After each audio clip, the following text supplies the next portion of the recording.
BJP में गए मुकुल रॉय की घर वापसी हुई है। मुकुल के टीएमसी में आते ही बंगाल में कई और नेताओं के बीजेपी से दीदी के खेमे में आने के कयास अब तेज हो गए हैं।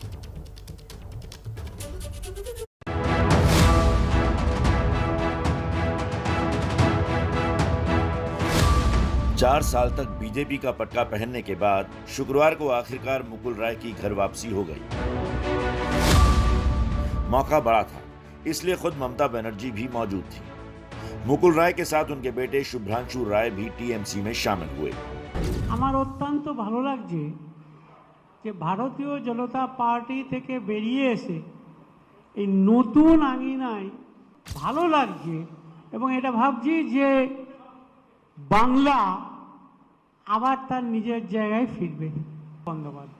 দল আমাদের অলরেডি শক্তিশালী, আপনারা দেখেছেন আমরা ল্যান্ডস্লাইড ভিক্টরি নিয়ে এসেছি। মুকুল আমাদের পুরনো পরিবারের ছেলে এবং ওকেও অনেক রকম চমকে ধমকে एजेंसी देखिए अनेक किछु और ऊपर अत्याचार कम होयनी। मुकुल राय टीएमसी के संस्थापक सदस्यों में से एक थे, लेकिन 3 नवंबर 2017 को वो बीजेपी में शामिल हो गए थे।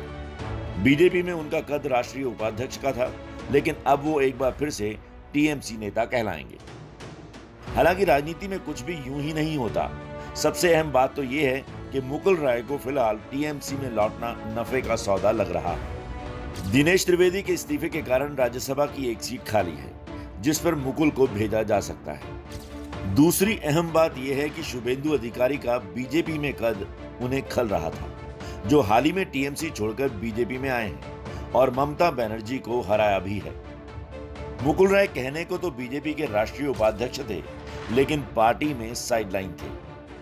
घर वापसी इसलिए भी आसान थी क्योंकि मुकुल राय ने खुलकर कभी सार्वजनिक मंच से ममता के खिलाफ कुछ नहीं बोला, लेकिन मुकुल राय के खिलाफ सौमित्र खान जमकर बोल रहे हैं। सौमित्र खान खुद टीएमसी से बीजेपी में आए थे और अभी विष्णुपुर से सांसद हैं। मुकुल राय एक मिर्जाफर है।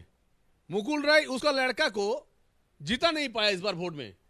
मुकुल राय लड़का एक ठगबाज है। मुकुल राय लड़का एक पैसा कमाने के लिए बीजेपी में आया थे, लेकिन बीजेपी में मुकुल राय उसका लड़का को जीता नहीं पाया। जो पैसा का लालच है, जो पैसा का लालच है, जो राजनीति को पैसा के लालच में चलती है, वो फिर तृणमूल में जाएगा।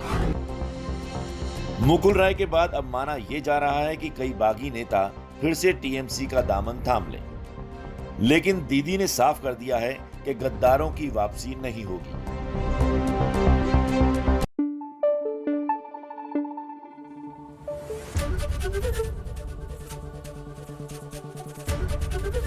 एबीपी न्यूज आपको रखे आगे।